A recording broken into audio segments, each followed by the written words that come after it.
I slammed the car door so hard the rearview mirror rattled, but it was nothing compared to the way Dad's voice had shattered the air inside that crumbling split-level indicator. Get out. You're dead to me, Aaliyah, you hear me? Dead. His words weren't just spit.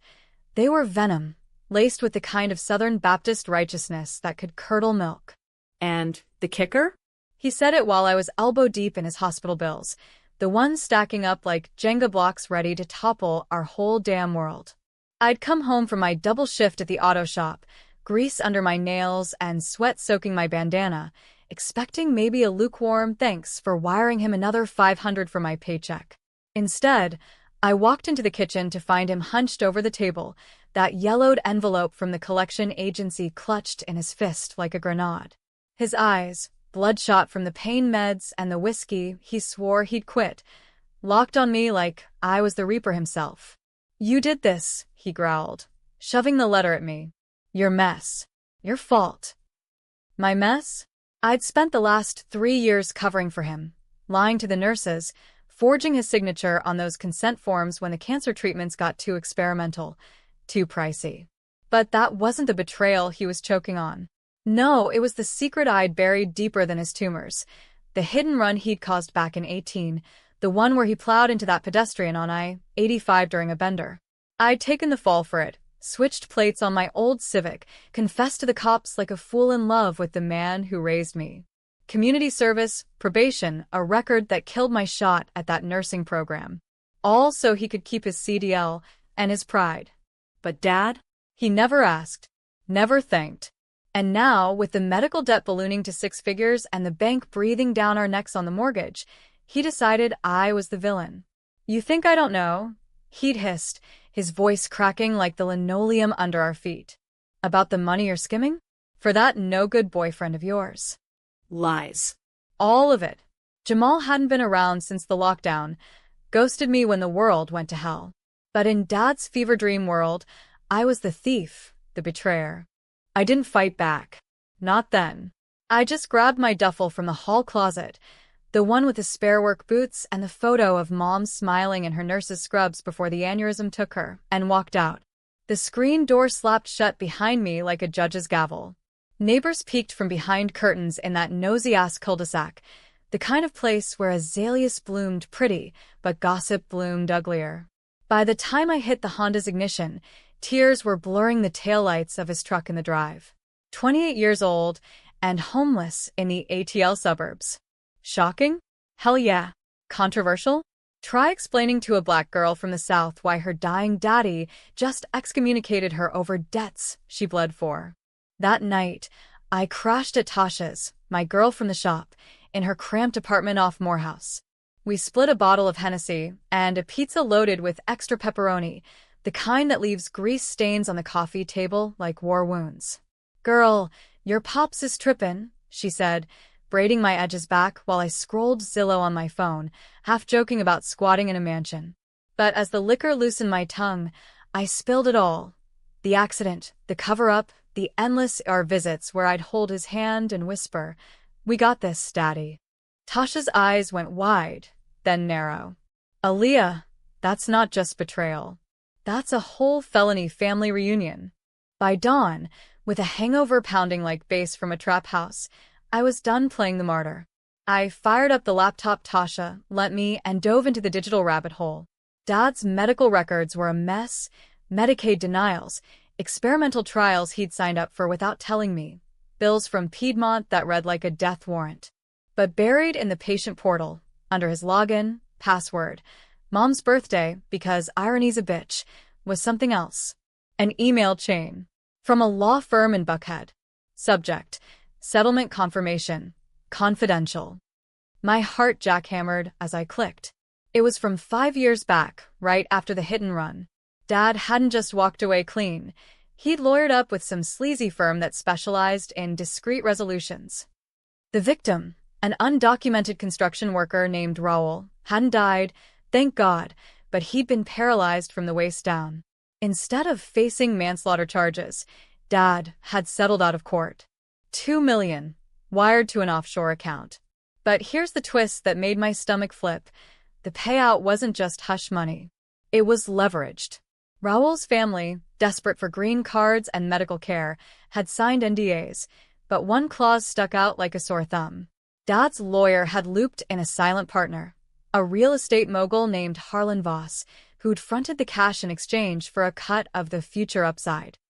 Future upside? I dug deeper, cross-referencing Voss's name with property records. Boom. There it was, a gated villa in the hills of Sandy Springs, appraised at $3.2 million. Bought cash in 19, under a trust that listed Dad as a beneficiary. Not owner, beneficiary. Meaning, if shit hit the fan, that place was his parachute. Our parachute. But he'd never mentioned it. Never used it to pay a dime toward the chemo or the radiation. Instead, he'd let the debt crush us, let me shoulder the blame for his sins, all while sitting on a fortune hidden in plain sight. Rage boiled up, hot and black like the coffee I chugged to steady my hands. This wasn't just betrayal, it was a goddamn heist on our own blood. Voss, from what I could scrape off LinkedIn and a few society pages, was the picture of old Atlanta money, silver fox with a yacht club membership, married to a Botox socialite, daddy to a son who partied harder than he worked. The kind of white-collar wolf who flipped sides faster than a politician at a fundraiser. He'd schemed with Dad to bury the accident, then flipped when the statute loomed, demanding equity in the settlement to protect his investment. Controversial? Try laundering guilt through luxury real estate. I didn't sleep after that. By noon, I was suited up, not in my jumpsuit, but a thrift store blazer that made me look like I belonged in Buckhead. I drove straight to Voss Realty, the glass tower gleaming like a middle finger to the working stiffs below. The receptionist, all teeth and highlights, eyed my locks like they were contraband. "Mr. Voss is in meetings," she cooed. I leaned in, voice low. "Tell him Aaliyah Jenkins is here. Daughter of Marcus. He knows why." 15 minutes later, I was in his corner office, floor-to-ceiling windows framing the skyline like a postcard from hell. Voss lounged behind a desk bigger than my old kitchen, cufflinks glinting like shark teeth. "Miss Jenkins," he drawled, that magnolia-thick accent dripping false honey. "Heard about your family troubles. Tragic." He flipped through a file he'd pulled, my file, probably. The hit and run. The bills. All of it. Tragic's one word for it. I shot back, sinking into the leather chair without invitation. The other? Opportunity. That villa in Sandy Springs, Dad's name's on the trust. I want in. He chuckled, a sound like gravel in a blender. Bold. But Marcus made it clear. No loose ends. You're a loose end, sweetheart. Loose end. Like I was a thread he could snip. But I saw the flicker in his eyes, the calculation. Voss wasn't loyal to Dad. He was loyal to the deal. And deals could be renegotiated. We talked numbers then, circling like boxers in the ring. I laid it out. My silence for a key to the gate. Not ownership, access. Enough to flip the script on the old man. Voss probed, flipped from sympathetic uncle to cutthroat closer in seconds. "What's your angle, Aaliyah? Revenge? Or just a roof?" I smiled, thin as a razor. "Both. And maybe a little justice for Raoul." By sunset, I had a lease, unofficial, of course, drafted on Voss's letterhead. The villa was mine for 6 months, rent-free, in exchange for consulting services on Dad's estate matters. Translation: I'd keep my mouth shut about the settlement, and he'd keep the feds off our scents. As I signed, Voss leaned in, breath like expensive scotch. "One flip, kid. You screw me and that debt? It multiplies." I drove to the villa that night, the GPS leading me through winding roads lined with mansions that screamed new money sins. The gate buzzed open, and there it was. White stucco sprawl, infinity pool overlooking the Chattahoochee, every light automated to welcome a ghost. Inside, marble floors echoed my steps like accusations. I dropped my duffel in the master suite, king bed, walk-in closet bigger than my old bedroom, and poured a glass of Voss's top-shelf bourbon from the bar cart. To Dad. To betrayal. To the revenge I'd brew slow, like sweet tea on a summer porch. But as I stared out at the city lights twinkling like distant fires, doubt crept in. Was this payback, or just trading one cage for another? Voss was already flipping, texting me coordinates for a discreet meeting tomorrow. Dad's calls went to voicemail, his voicemails a mix of rage and regret. Come home, baby girl. We can fix this. Fix what? The lie we'd both lived? Little did I know the real twist was just revving up. Raoul's family? They weren't buried ghosts. They were coming back hungry. And Voss? That schemer was playing all sides, his decisions about to drag us into a gray zone showdown where right and wrong blurred like Atlantis smog. The villa's pool glowed turquoise under the motion lights, a man-made lagoon that mocked the muddy river snaking below. I swam laps at midnight, the water slicing my skin like forgotten promises, trying to wash off the grime of the day. Voss's meeting had been a farce, a dimly lit steakhouse in Midtown where he introduced me to his son, Hunter, a trust fund tornado with a jawline sharper than his daddy's deals. Aaliyah's our new asset manager, Voss had said, winking over his ribeye. Hunter smirked, eyes raking me like inventory. Daddy's fixer, huh? Welcome to the family business. Family business. The word stuck like burrs. By morning, I'd uncover more. Voss hadn't just bailed Dad out. He built an empire on corners cut from accidents like ours. Hit-and-runs funneled into shell LLCs, settlements laundered through luxury flips. The villa? It was a crown jewel, off-books revenue from Raoul's payout, rented to tech bros and rappers when no one was consulting. My access came with strings. Voss wanted me to soften Dad for buyout, convince him to sign over the trust for pennies on the dollar. Betrayal on top of betrayal. Dad's secret wasn't just hidden, it was weaponized. I ignored another voicemail, Dad's voice raspy, pleading now.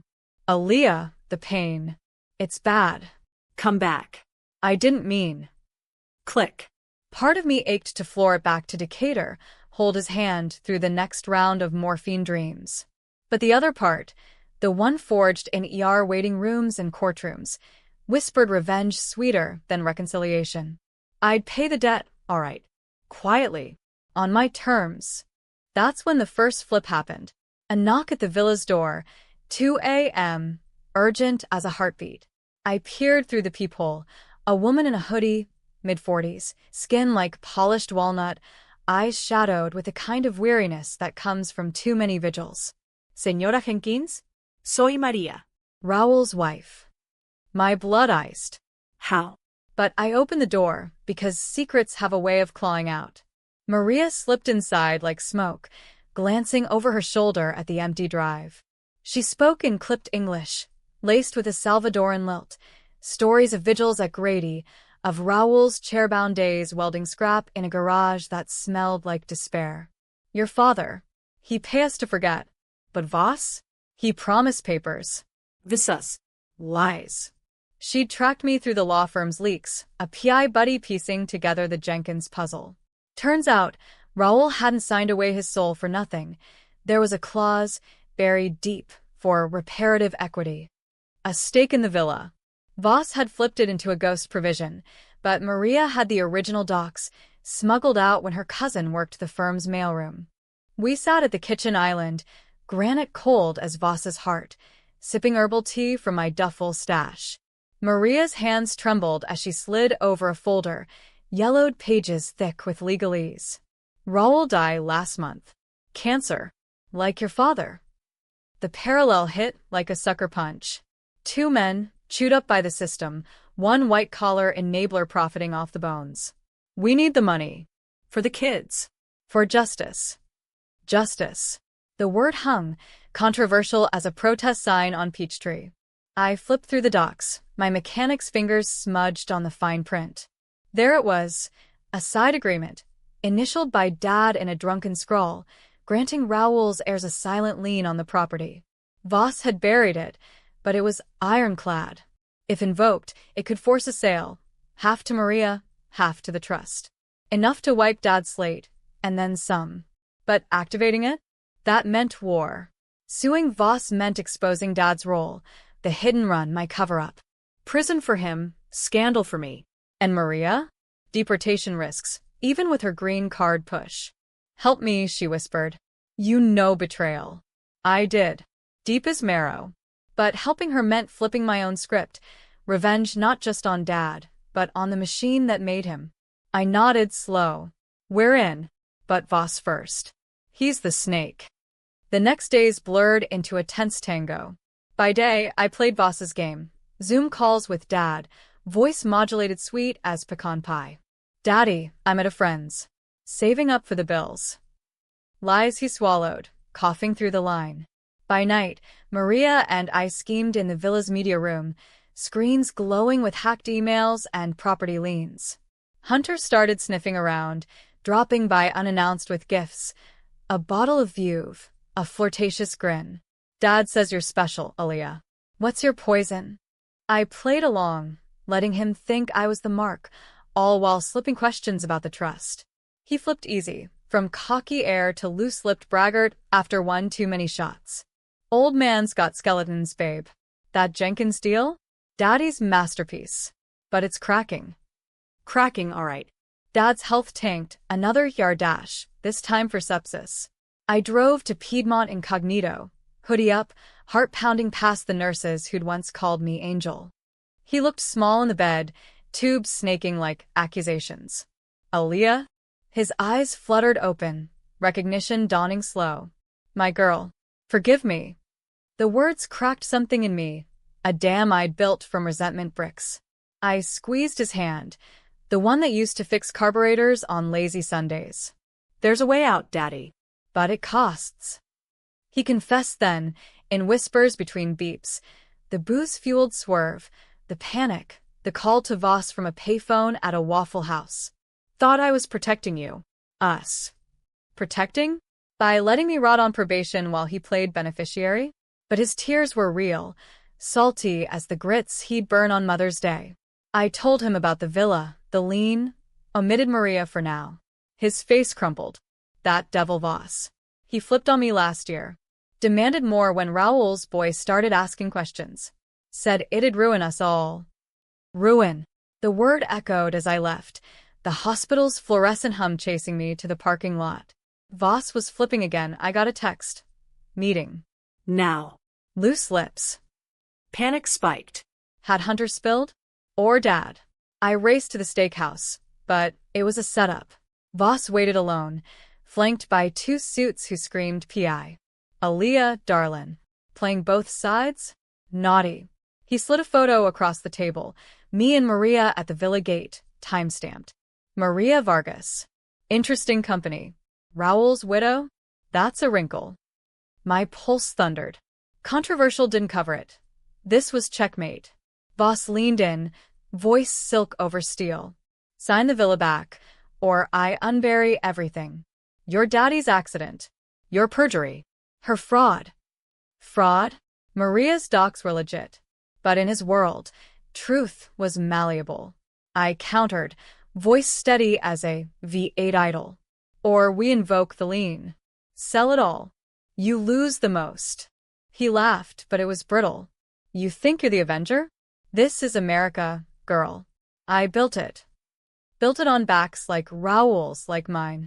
We parted with a stalemate handshake, but I knew. The climax was barreling down like a freightliner on black ice. Back at the villa, Maria waited, frantic. He knows. I nodded, pulling up the petition forms on my laptop. We file tomorrow. Dawn. Her eyes shone, gratitude, fear, a mirror to my own storm. But as we printed, my phone buzzed. Dad. Aaliyah. Voss called. Don't do it. He'll kill us. Kill? Hyperbole or hint? The tension coiled, dark and as the pool's depths. No one was clean here. Dad's mistake. My cover. Voss's greed. Maria's desperation. Besides, hell, we were all villains in this revenge opera. And Hunter? He texted then. Heard the play. Count me in? Winky face. Flip number 3. The boys scheming, siding with the underdog for a thrill or a cut. Trust? Fleeting as Atlanta rain. Dawn broke over Sandy Springs like a guilty conscience. pink streaks bleeding into the smog as Maria and I pulled into the Fulton County Courthouse. The building loomed, Greek columns mocking the democracy it housed, while clerks shuffled papers like poker chips in a rigged game. We filed the petition quietly, my signature next to hers, Aaliyah Jenkins, on behalf of the trust. The lien invoked, the villa tagged for petition sale. By noon, Voss's lawyers would know. By evening, the storm would break. I dropped Maria at her duplex in East Atlanta, a sagging shotgun house where roosters crowed defiance and kids kicked soccer balls scarred from too many streets. Gracias, Jimena, she said, clutching the confirmation copy like a talisman. For Raoul. For us. I hugged her fierce, inhaling the scent of plantains and resolve. But as I drove away, doubt gnawed. Was this justice, or just another betrayal? Dad's debt would clear, proceeds split 3 ways. Maria's half for the kids' college, mine to bury the medicals, Voss's to choke on. But the exposure? That was the blade's edge. Hunter met me at a dive bar off Cheshire Bridge, the kind with neon Miller signs flickering like bad omens. He slid into the booth, all golden boy charm masking the schemer's glint. Dad's raging. Thinks you're the devil in braids. I sipped my IPA, foam bitter, as the twist ahead. And you? Flipping again. He grinned, wolfish. Always. See, I dug deeper. That settlement? Voss didn't just front cash, he embezzled from the family fund. Grand's trust. If this goes public, he's toast. I'm in for the kill. His angle clicked. Patricide by proxy, revenge for a lifetime of silver spoon shadows. Controversial? Incestuous empire wars made the tabloids salivate. We clinked bottles, plotting the leak. Anonymous tip to the AJC. Doc strip-fed to a hungry reporter. But Hunter's eyes lingered too long, hand brushing mine. You're fire, Aaliyah. After this. Us. I pulled back, the line blurring between ally and opportunist. This ain't a rom-com, Hunter.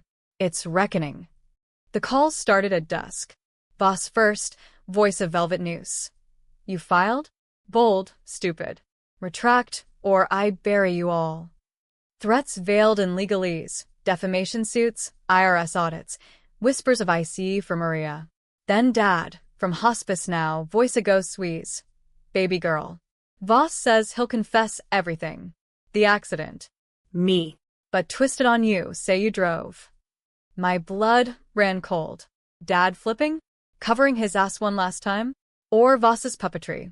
Daddy, why didn't you tell me about the villa sooner? Silence, then sobs. Pride. Shame.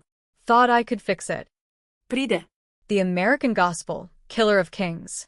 I hung up, pacing the villa's deck as cicadas screamed their summer dirge. The pool reflected the chaos, ripples from a stone I'd skipped earlier, symbol of the splash we were about to make. No going back. The reporter, Lena from the AJC, bit hard on the tip. Corrupt deal in elite real estate, hit-and-run cover-up exposed. Her questions probed like a biopsy. My role? Dad's? Maria's grief raw on the line. This isn't just money, Lena said. It's systemic.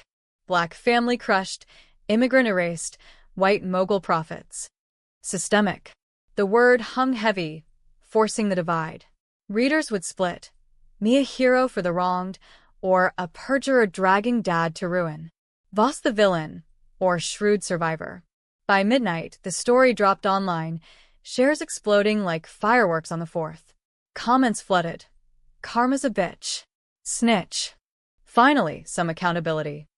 Voss struck back at 3 a.m., a process server at the gate, papers for an emergency injunction. But Hunter flipped epic. He'd hacked his dad's email, forwarding a chain that proved the embezzlement. Your move, old man, he texted me, with a winky emoji that chilled. I met him at the villa, the air thick with bourbon and betrayal. Why? I asked as he poured. Boredom? Or real? He shrugged, eyes stormy. Both. And you. You're the spark. We kissed then, desperate, controversial, a collision of classes and colors in that marble mausoleum. Wrong? In the gray dawn of revenge, who kept score? But as his hands roamed, my phone lit up. Dad, critical. Sepsis turned septic shock. I shoved Hunter away, grabbing keys. This, us, later. F. Piedmont's ICU was a fluorescent purgatory, monitors beeping like accusatory Morse. Dad clung to life, skin sallow as the sheets. Maria was there. How? Sitting vigil, her hand on his like an unlikely truce. He called me, she explained. Confessed. Wanted to make right. Right. In his delirium, Dad had wired her the last of his savings. A pittance, but a gesture. Was? He'd flipped final, a voicemail to me, contrite. Settle out of court. Full payout. No scandal. Fear, not mercy. Dad woke once, eyes finding mine. Aaliyah. The villa. Sell it. Pay Maria first. Then. Forgive me. His hand went slack. The monitors wailed flatline. Code blue. Paddles. Prayers from the nurse, who remembered me. But he slipped away, quiet as a secret finally told. The twist hit like aftershock. In his will, hastily notarized that morning, he deeded his trust share to me. And Raoul's lien? Voss invoked it himself, buying out Maria at full value. No fight. Turns out, Hunter's leak had spooked him into folding, preserving his empire's facade. The sale closed a week later, $3.2 million divvied. Maria got hers. Enough for a house, college, a life unchained. Dad's debts? Erased, with interest to the hospital that broke us. Me? I walked with enough to start over, nursing school, maybe irony's full circle. But the villa? I kept the lease, a haunted hollow now. Hunter proposed partnership, business, hearts tangled. We're the survivors, he said.